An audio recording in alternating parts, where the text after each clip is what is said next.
Turning now to maintaining the common areas. Maintenance could be a topic all on its own for a seminar, to be quite honest, so I'll just touch on some bullet points if I may. As I've said earlier, repair and maintenance and organising quotes isn't usually the body corporate manager's job, but we can help. The responsibility of the body corporate for repairs and maintenance relates to the common property only. So anything that is affecting just affects the lot. Say, for example, a pipe inside a unit which only affects that unit, or if there's any item which only affects the interior of the unit, it's not on common property, and it's not the body corporate responsibility to repair or maintain that.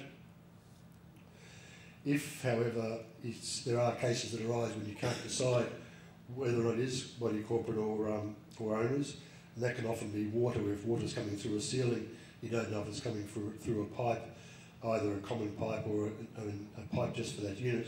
Then what we need to try and do, and both the body corporate and the owners need to act reasonably and say, well, let's get the work done, find out what's wrong with it, and then at the end of the day we'll assess who is liable for it. If I can just use this to mention a couple of cases to show what the body corporate should be doing with repairs and maintenance. There was a case recently, a complex at Holland Park, where there were 14 units. There was a block of 1, a block of 4, and a block of 9. And the chap who lived on his own, but was part of the body corporate, he wanted a termite treatment done because it was overdue. And the other 13 outvoted him, saying, well, we don't want ours done and we can outvote you. He actually got the work done, passed the invoice on to the committee for it to payment. They didn't pay it. He went to the Commissioner's office. The Commissioner's office ordered them to pay it on the basis that their decision not to pay was unreasonable. So it comes back to when you're voting, even if it's for somebody else's property, if it's something reasonable that should be done by the body corporate, then the body corporate has to act reasonably. In another case, a complex down at Currumbin Waters, an adjudicator ordered the body corporate to obtain a report regarding stormwater drainage, and ordered that if the report was indicated work needed to be done, then the body corporate had to do it. Again, because the body corporate said, well, yeah, we're not going to do it, it's going to cost too much. This particular owner got flooded out every time there was rain, so they were ordered to get the report. Again, an example of acting reasonably.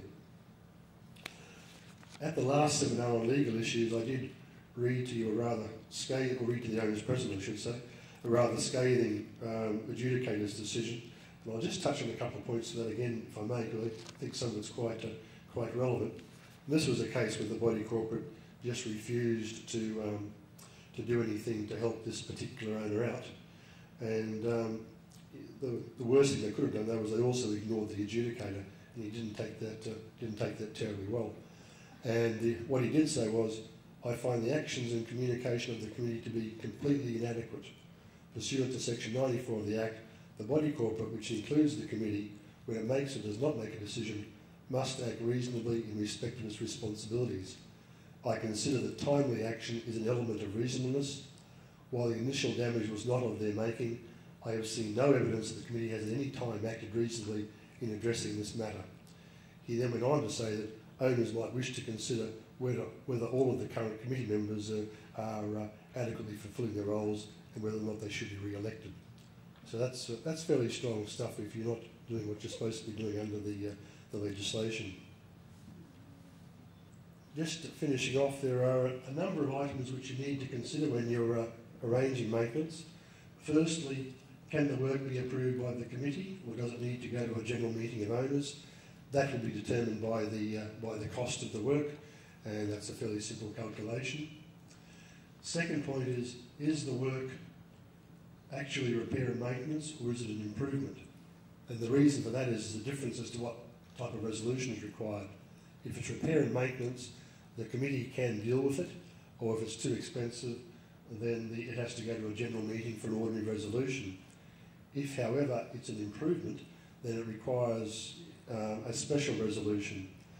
And one example of what is an improvement requiring that sort of resolution is changing the paint colour for your building. If you have a white building and you decide to repaint it the same colour, it'll be an ordinary resolution because presumably the cost will be beyond the committee. If you want to paint it purple or pink, then that will be an improvement. You might debate that, but it's an improvement because you're changing the colour. and you will need a special resolution. Another example is that if you've got an intercom system in your building, and it's one of the old ones where you push the button and talk to the people, if that breaks and the body corporate decides to go with a voice and audio, where you've actually got the camera, that would definitely be an improvement. So even though you've got a intercom system that doesn't work and you need to replace it, if you're going beyond what you had there before and therefore improving it, then that would require a special resolution. And the third thing to think about is, does the cost of the work mean that you've got to get at least 2 quotes? And you've got a new definition of, or new, calculations for major expenditure now since last August. It's the number of lots multiplied by $1,100, but up to a maximum of $10,000. So in fact, if you're in a scheme of 40 lots or more, your limit for major expenditure actually came down because of that ceiling of $10,000.